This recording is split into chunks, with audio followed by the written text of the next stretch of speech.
tonight or this morning for those of you who are on the other side of the ocean. It will be a morning, and we will hear from Alan on the topic of way to reconciliation. And we thought that this evening we should have first type of an interview. So Marta will be interviewing Alan, but it would be very nice if you can think of the questions you would like to ask, because later we will have a question and answering time. So please post your questions in the chat box so we can see them, and then we can have that as well. Thank you very much for joining ROM, Renewing Our Minds, and Forum for Leadership and Reconciliation. Very nice seeing you all, and I think I would just hand it over to Marta. Marta? Why, thank you. Good evening, good morning, and hey, Alan, how you doing? I'm doing good. Good. Good to see you. Yes. I think we're all very happy to see you, and thank you so much for joining us today. And Alan and I talked about this and thought the best format would be an interview format, just to go ahead and get in as much Q&A as we can so that Alan can go ahead and address your questions and you can pick his brain. But let's go ahead and start off with Alan. Just if you could go ahead and tell us a few highlights in your life that got you so passionate about reconciliation. Well, first of all, I want to say I deeply appreciate this opportunity to talk to folks around the world. This is exciting. It's an honor and a privilege. And all of you, as you probably all know, right? You're supposed to say something, you're muted, you can't say it, but I love you all. And by the way, there ain't nothing you can do about it. Anyway, that is the foundation of who I'm becoming, who I am. I'm excited to have this opportunity to share. I have missed the opportunities to be with you in person, but thank God for the technology, and we'll just zoom right along.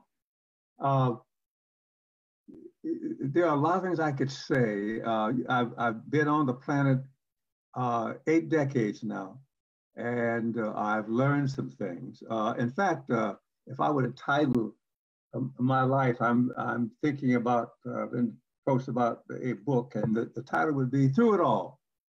And I have to give you the second words. The second line is, I've learned to trust in Jesus. I've learned to trust in God. That has been the single most important driving force in my life. I had the privilege, the fortune of growing up in a home where, although my father abandoned the first 5 children, I was adopted by a woman who loved me and taught me about who God was. And it was some time later that I received that God. I began to live my life under his direction. That is probably the first move towards that. I was thinking back on my teenage time when I did some things that weren't pretty. They were ugly. And as an African American in the United States of America, I've experienced every form of racism and prejudice in these 8 years. The thing that I'm motivated by is that we all believers have the call to reconciliation. That is really what the biblical description of salvation is being reconciled with our Creator. And out of that, I think I've come to understand that we're not a bunch of races. We're all Homo sapiens. I think you've heard me say this at other times, that Martha and I, although Martha and I have more melanin than Martha, we are both human beings, Homo sapiens. I have more melanin than she does, but that's not her fault. I say that with a laugh, but I think it's only when we recognize that we truly are one species, and that our major the major impact of being out of fellowship with God is that we lose sight of that. And of course, from that springs the awfulness of racism and discrimination, sexism, etc. Because we lose sight of the fact that we all are Homo sapiens. Then the thing that has really got my attention, then if that's so, then what can I do on this planet to make a difference? As many of you know, I love to sing. I love music, and there's a song. I won't sing it, but I will give you the words. It says, "If I can help somebody along the way, then my living will not be in vain." And the question that I have to keep asking myself is, what's the purpose of my existence on this planet? What does my Creator have in mind? And what I see is very clearly now is to be an instrument of reconciliation. I believe St. Francis of Assisi prayed the prayer, "Lord, make me an instrument of your peace." And I think that is what I have been striving for probably the last probably 60 of those 86 of those 8 decades, is to be a reconciler, to be involved in that. The other thing I want to say, because I do want to give you opportunity to ask me any question. As an African American here, I don't represent all 40 million African Americans here, but I do feel I have some insights that might be helpful to have you understand some of the things that was happening right here in this country we call the United States of America. The words that are used a lot by some segments of our society is law and order.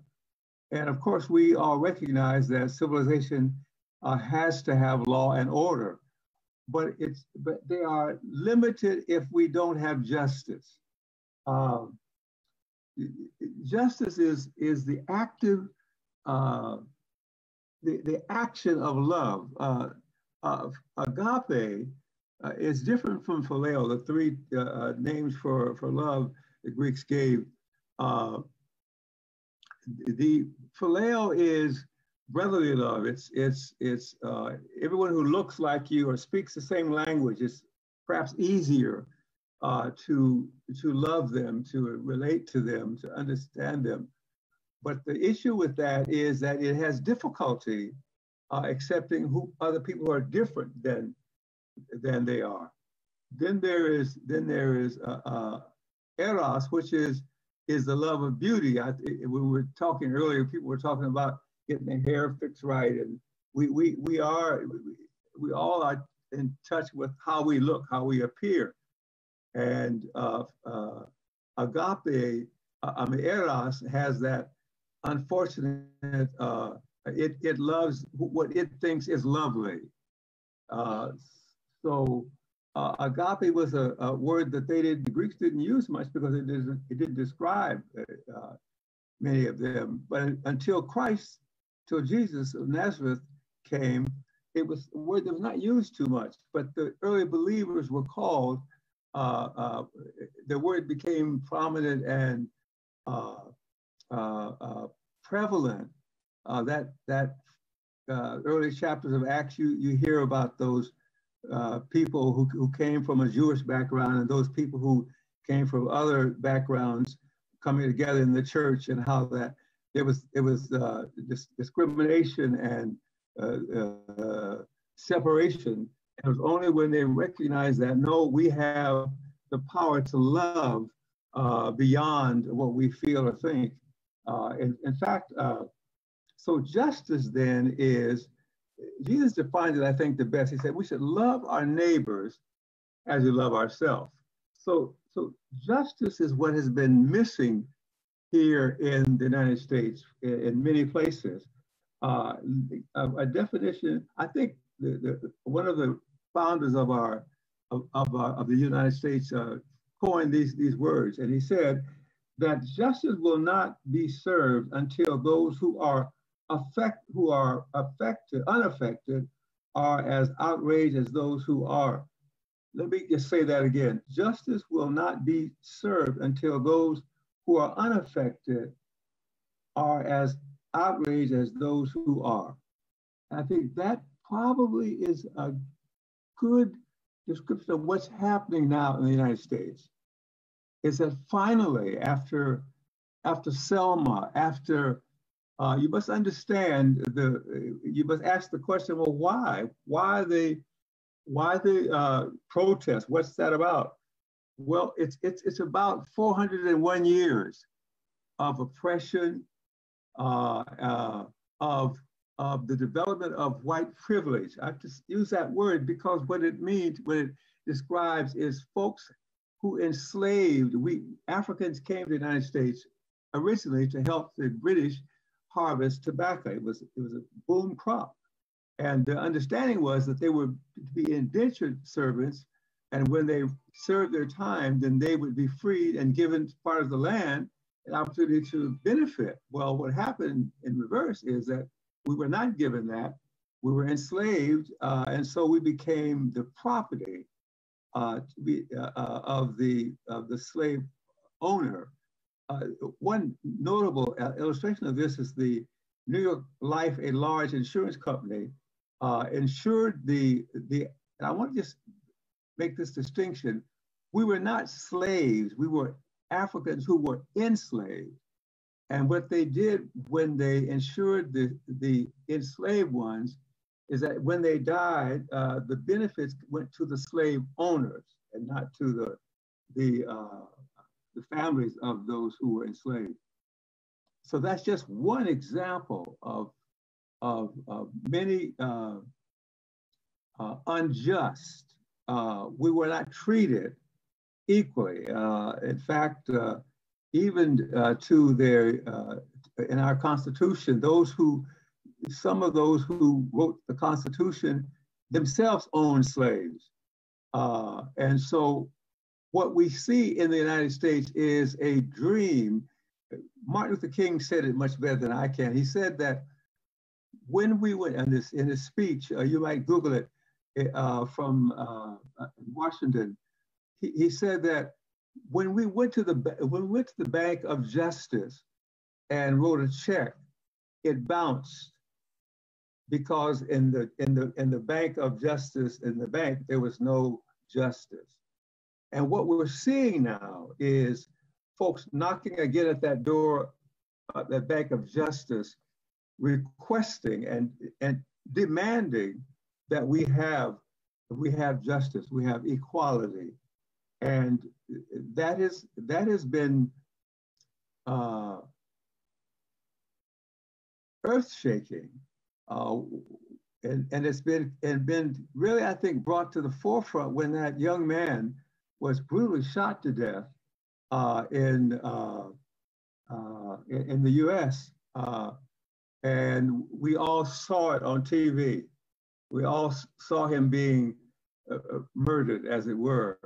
And it was primarily because he was a person of color. I think that we African Americans have seen that. I have been stopped. I have been followed in stores because of the color of my skin. But I think the thing that really brought to the forefront is when others who had not had that was not their experience, they actually experienced the brutality of that, is when an awakening happened. And I might say it is still going on, that folks who were unaffected now, as Benjamin Franklin said, they are becoming aware of the injustice to fellow human beings. And actions are starting to happen as opposed to just saying it's awful and we feel bad about it. But people are beginning to decide that, yes, we must do something about it. I want to just say that's been very helpful here is to the dominant culture, to those whites who have enjoyed privilege. The question is asked, well, what should I do? Well, the first thing is to listen. And I think that's beginning to happen now in a way that it has never happened. The 80 years that I have been on the planet, I can't remember a time when I've seen so many non-Blacks, not people of color, marching and demonstrating. So finally we're seeing those who have not been affected but have benefited are now saying it's unjust and we ought to do something about it, which excites me. It's really a fruit of the civil rights movement. It's what Martin died for in reality. Is to see that becoming a reality is exciting and encouraging. That yes, we are becoming a nation of a land of the free in this regard. The other is to listen, to learn. I think one of the things that we have become really aware of that our history is, someone who said this says, he that does not know history is liable to repeat it. And what we've seen here in the United States is our history has been negligent in giving all of the facts. We've heard people say, well, yes, we enslaved you, but some of the slaves, there were good slave owners and bad slave owners. Well, when you hear that, that's a paradox. How can someone who owns you and you have all the allegiance and responsibility to do what they say do, can that be treating you nicely? Was that the Creator's intention that we become each other's slaves? So the other thing is really to learn. I think that's another very important dimension, step, is to begin to learn, to become a student of history, and particularly as it relates to this matter of justice. And then I think really what's very important is to lament. We sang the spiritual. I have to sing it almost even to communicate it. It says, way down yonder by myself, I couldn't hear nobody pray. This was a song written by Africans who were enslaved, and they realized that all they had was each other. And what we are seeing now is some more folks is praying with us, or taking action. That's exciting and encouraging. So the lament with us, to moan with us, to mourn with us, the tragedy of segregation and racism that has kept us from realizing our potential in the fullness. And then I think the third thing after listening, learning, and lamenting is to lift. And that's one of the motivators that motivate things that motivated me in my area of reconciliation, my passion for reconciliation, is that no, I just can't just be on the planet. I need to do something to lift others. And I think that is all of our mission, is to help and to lift others. I'm going to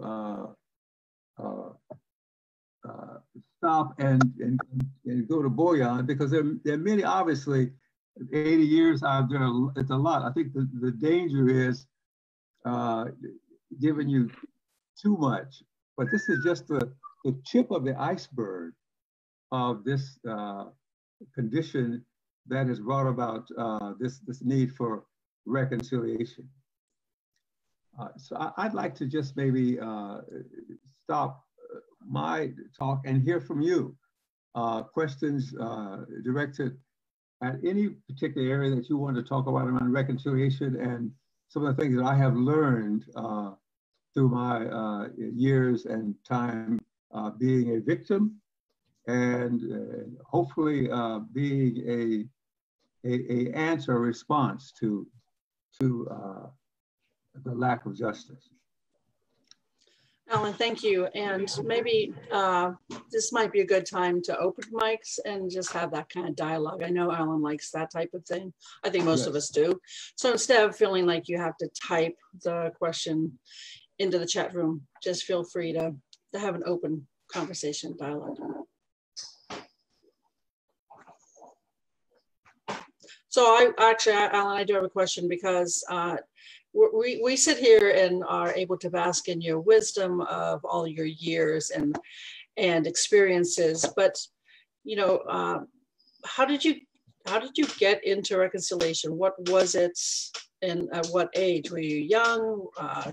Did this just happen through years and decades, or was there a catalyst there that threw you into the need of reconciling? I think that, as I recall, there were three events actually. One was when I realized that the ugly things that I had done to others who didn't look like me were on the margins, was what was happening to me. And when I recognized that, then maybe an act of restitution at first was that I need to do for those who were suffering some of the same things I suffered.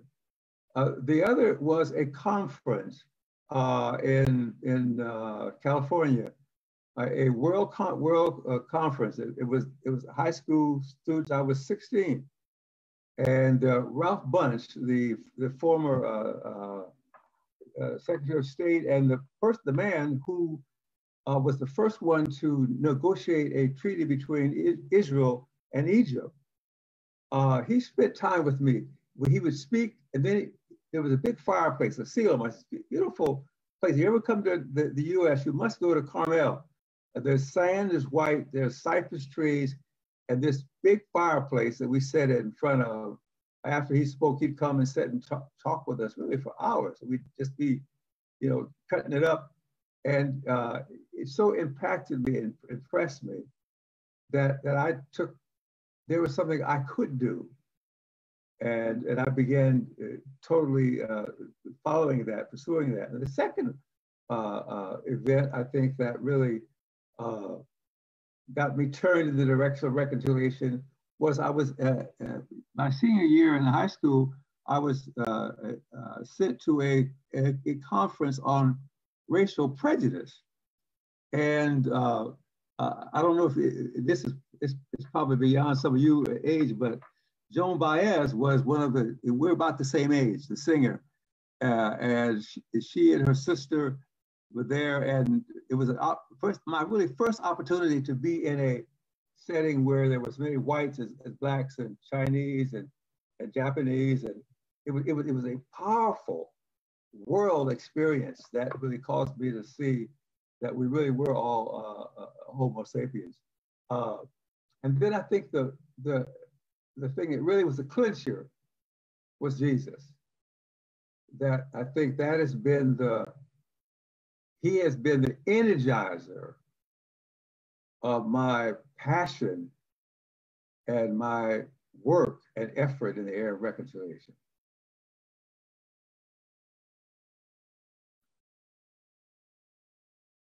Thank you.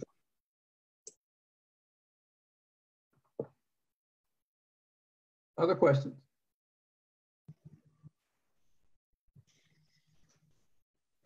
Alan. Yes. Hi, this is Joanna from London. Yes, how are you, Joanna? Do you recognize me at all? Yes, yes, I do. God save the Queen and all her subjects. Oh, thanks. Gosh, so many amazing memories with you. Amazing, amazing. Wonderful, wonderful. I was remembering you being in our house a long time ago when you came to the gathering in London. Oh, yes. That's right. Yes. And I also remember the way you learned my name. Do you remember? No, I don't. Tell me, refresh my memory. Ioana. Ioana, hold. Ioana. Yes, I do remember. You want to hold yes. my hand? Do you remember this one? Yes, yes. You always put everything to music. But anyways, I do have a question for you, and it's good to see you. Good to see you. It's in relationship to the church. A friend of mine, an American friend of mine, said this: maybe it's the church's fault. We mix at school because we have to. We mix at work because we have to. We mix at public events because we have to. Church is the one place we segregate without getting in trouble. I'm not saying church should pursue a certain percentage of mixed races, but we're losing out if we don't. Imagine what we could learn not only about each other, but about God himself. Imagine hours of worship, prayer, testimonies, and meals together from ethnic groups united in Christ. Now, I am part of a mixed church in London. And of course, the way people have been affected in America, it's come to us as well, evidently. And this issue has sparked discussions. And how do you approach, I'm a white woman from Eastern Europe. Oh, really? And what, as you were saying, what drove you was Jesus. What drove Davis and I to get together, besides love, was the person of Jesus. And, you know, we know that in the kingdom of Jesus, there's no Jew, no Gentile. Correct. And his church shouldn't be like this. But I believe what my friend was saying, David Stevens, is true. In the church, we have seen it, you know, that the white person takes more priority than the black person who's been there for a long time. And so for me, I want to know in what way, I've been struggling with this, I can approach the church in trying to bridge things up between the two groups of people. And I know the church seems to be willing, but we've heard many times, you know, the same thing. It's like, it's like my child coming and apologizing for something they've done, but they know they will do it again. So we want genuine change. Could you advise us in anything? Well, first of all, you wanna, I think we use the word, like I don't refer to myself so much as a Christian anymore, because what's happened is it's like a nickel that's been handled so much you can't see the image of Jesus in it. So when the virus started, they said, well, we're gonna close all the churches. You can't close the church of God. You can close the building, you can close the house of prayer, but the church is bigger than a building. It's an experience. So we as believers are empowered. In fact, Jesus said, I give you a new commandment. Here's a brand new commandment. To love one another, and by this will everybody know that you are my disciple. So we should again sing a song, says, and they'll use the word made, says, give me that old time religion. Give me that old time religion. Give me old time religion. It's good enough for me. It make you love everybody. Make is really probably not the word. It empowers you. See, the love of God empowers me to love my enemy. That's right. that's one thing that I think is so important for us to understand, that we're called radical. We're called to love our enemies. I have to tell you one story. A fella, probably 2 years ago, in front of my house, he's a white man, and the neighborhood I live in is they're all whites and African, black, and other nationalities of people. And so he cussed me out, and he talked about me so bad. In fact, the saying here in America is, he called me everything but a child of God. He used every curse word he could think of. And I was upset by it. And I almost took physical action against him. And I have to say this, the Holy Spirit said to me, love the hell out of him. And I think that is what God empowers us as believers to love the hell out. And I think that is what sustained us as a people here in this country, is to understand that our call and our empowerment is to love our enemies. When Martin Luther King first introduced nonviolence and had people marching, there were people who didn't understand them. Him and Malcolm X had a great debate around that. Violence was the way. And Martin, out of his understanding and grasp of what that commandment that Jesus gave, it wasn't a suggestion. It was a command to love one another. So I think that's critical as individuals, that we really love and we listen to how we may be impacting in a negative way those people who are oppressed. So that's why I think what's happening, but as white privilege, is people are beginning to understand some things that they do, although not they intend to do, but out of their ignorance or their blind spots affect people of color, people who are oppressed in a devastating way. And I think so that other piece is to love. And the other thing I think is important is that it is as a white woman, British white woman, it is your responsibility and opportunity to speak to those who look like you. When I'm called on to speak to people of privilege, I remind them, look, I'm not an expert on racism or white privilege. You are. So you need to speak to your people and have that conversation. And I can certainly acquaint you with the fact of things that I've experienced, white privilege on the other side. I think that's where my mission is to help folks understand really what it's like to be oppressed and to not have the opportunities that they have. Thank you. Boyan, do you want to go ahead and read Bo's question?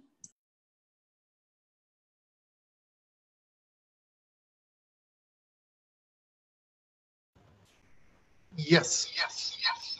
Actually, there is a question from, oops, sorry. Boyan, can I just say one thing before you start? Yes, go ahead, please. I remember the first time I laid eyes on you, or knew you really, when we were standing on the Danube. Yes. You loved me. And thank you, man. You acquainted me with things. And I just want to say, I want to go on record to let you know I'm deeply, that was 20 years ago. And thank you, Boyan. I remember that as well. This was in Croatia. We were looking through the Danube. On the other side was Serbia. This was in Vukovar, when we had, as a part of our own program, we had a trip to Vukovar to experience the war. Yes. And yes, the Serbia, we could just see it. It was like how do you say it? Throw rock away from where we stayed. Yes, that's when we started talking, and thank you for noticing me. Now it's much easier to notice me. People cannot escape me. But back then I was just shy and silent, and thank you very much.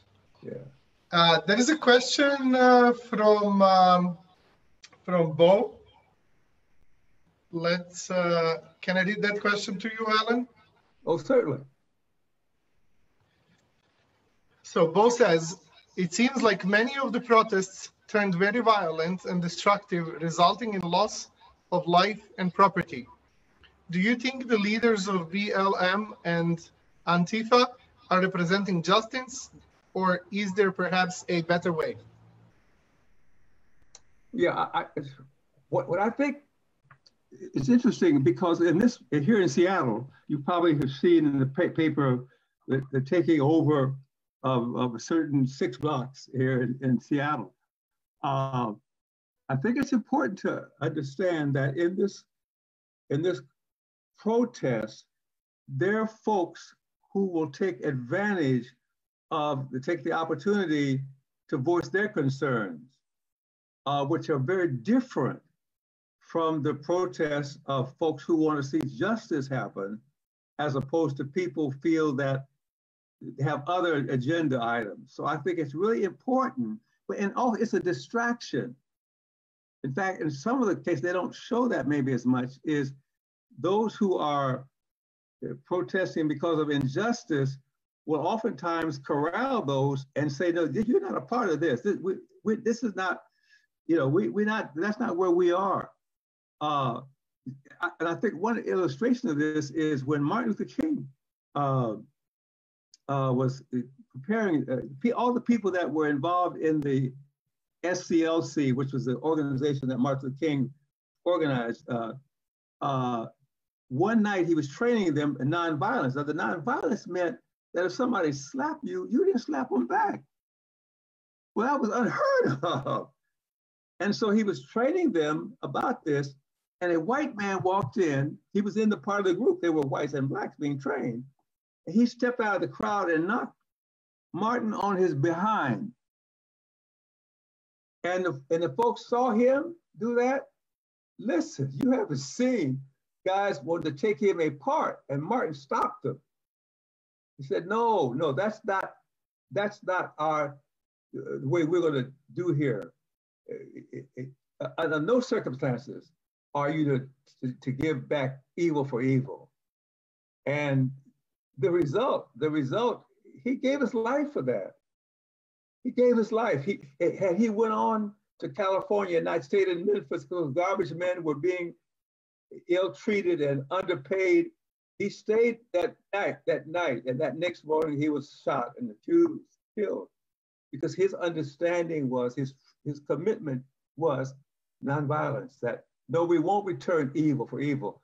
And that was the thing that really drove a real conflict between him and Malcolm X, who felt like if white folks did stuff to you, just eye for an eye and a tooth for a tooth. And Martin said, if we go with that route, then all of us will be blind and toothless. I think that is the thing that is deep a part of this whole nonviolence.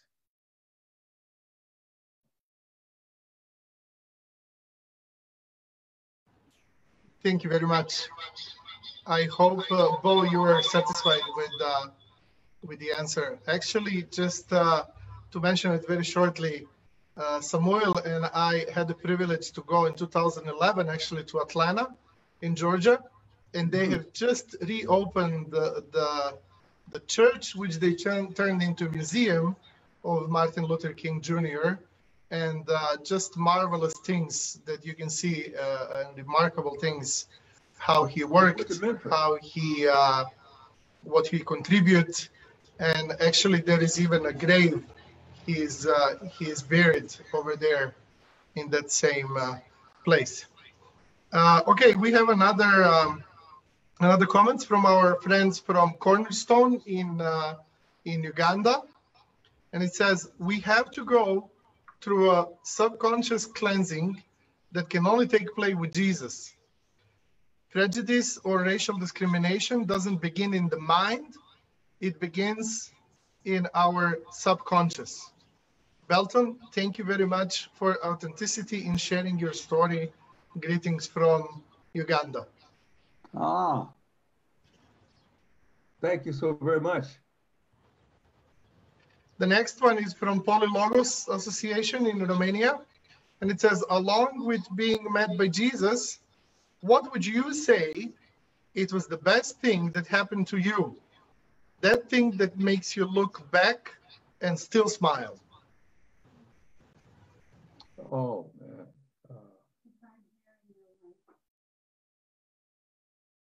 Well, I think probably the thing that is most prominent, you've heard this, my story.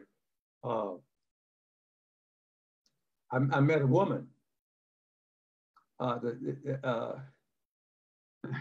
There's a song we sing, says, "We're over town." And she happened to be white.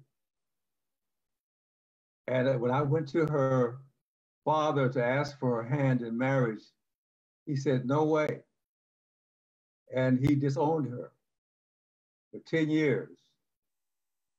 He had nothing to do. We had his first 2 grandchildren, our 2 oldest. You met 2 of the youngest one, Heather, last week, but Noel and Elizabeth are the oldest 2. And for 10 years, he did not acknowledge. He instructed her, my wife's sister and brother, that Mark was dead. And after about 10 years, we had an experience. I won't get into all the particulars of that.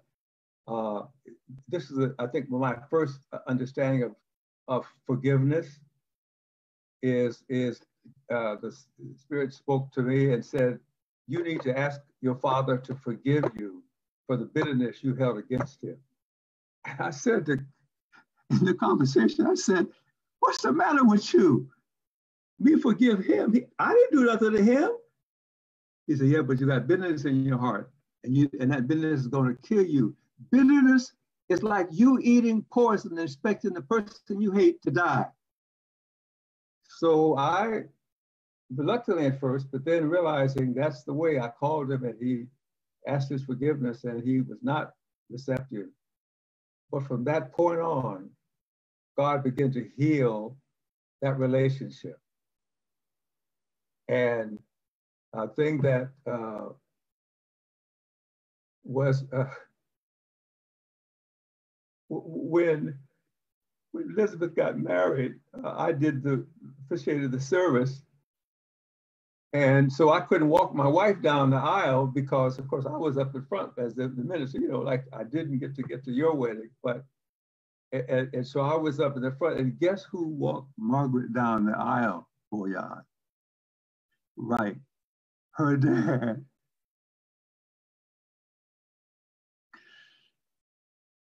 So I have seen the manifestation of bitterness and forgiveness. That probably was the most exciting thing that there are many other things, but that probably is at the top, is when, and I officiated at his funeral, at his wife's funeral, by his request, his mother's funeral, by his request, his brother's funeral, by request. And when he was in the last years of his life, he needed someone with him. And so Margaret and I had committed that we were going to, if whoever parents needed help, we were going to step in. So for the next, that year, Margaret went monthly to Walnut Creek. We were in Seattle, and there in Walnut Creek, which is, 1,000 miles. And she spent time till he passed. So I've seen reconciliation from the beginning to the end stage. And I could go on and on, but I think that's probably the thing that I get excited about. It's the top. And by the way, Margaret still wants to be married to me after 54 years. You could.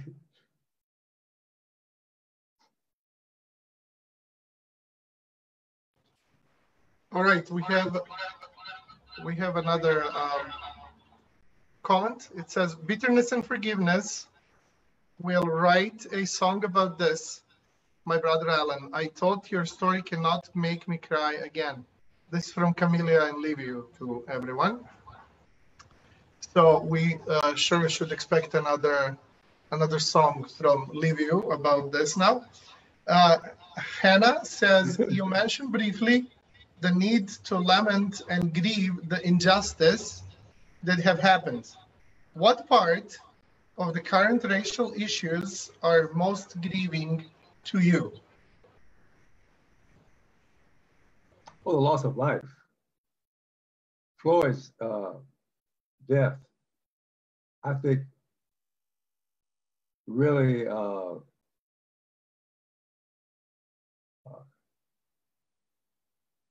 it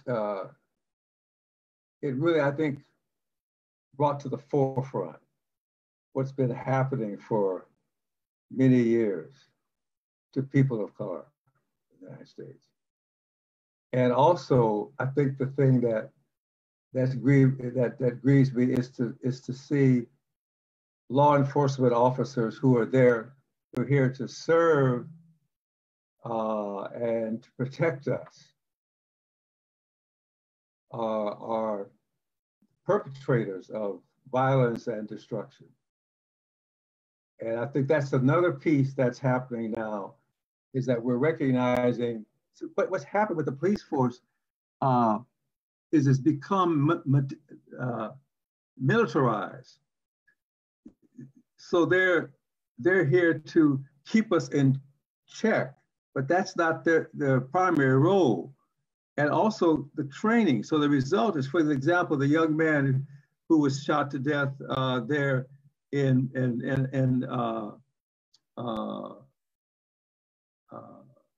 Georgia at that fast food restaurant. He was drunk. He was inebriated. He was in his car, asleep, and was very cooperative when he was awakened, even told by the policeman to drive his car to another place. And then after 45 minutes, just to show you, that's what the thing is around Black Lives Matter. It doesn't mean Black Lives Matter only. In fact, you correctly stated, is Black lives also. That's the biggie, is to understand that my life is as valuable as your life, vice versa. Well, what occurred there was these men were not trained how to intervene a non-violent situation. And the result is they not having that training, and also the thing that really, I think, really impacted them was this one man was able to get away from them, and as the testosterone kicked in, and they shot him. Not realize this is a human being that they were called to and paid a good salary to protect and to serve. I think that is and I think finally, people are getting, there's a segment that want to talk about law and order, but some of the laws that were on the books were unjust. So you've got to have justice, or you don't have a fair and equal and open society. Because the people that are in power, that's another thing that's very important, like this, the white privilege, is that racism, some have said that African American people of color, we have to deal with prejudice. White privilege is the ability not only to not like something or disdain something, but to do something about it, having the power to act. And I think that is another big piece, and why we don't want people coming into the protest with violence, because we know that's a loser. We know that. We've seen that. And so and finally, I will say this, it's probably one of the reasons some say that Malcolm was assassinated because he began to embrace nonviolence and the claims of Christ. So I think anyway, I've answered your question, but anyway. All right. Another comment from Samuel Petrovsky. He's saying that you should write a book. So there is one idea for you. Another comment also from Cornerstone, Uganda. It says, Mr. Belton, any chance you would share your story to our Ugandan friends? I have been really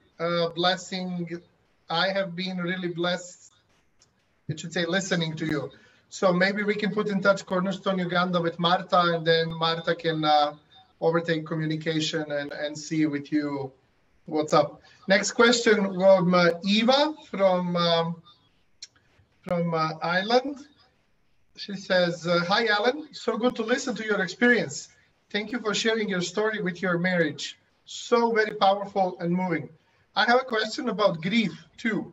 If I were Black and living in America, I often think I'd probably find it hard to keep going due to the grief. How can we don't have experience of racism, but as humans have an experience of grief. How can we help you grieve and help you heal? Well, just her mentioning it to show you is to lament, to acknowledge that it exists is helpful. I remember I sang that little song, I couldn't hear nobody pray. The point is that sometimes was difficult was that you were alone. I mean, no one spoke in your behalf. And so just to even have someone who looks different than you identify with your struggle is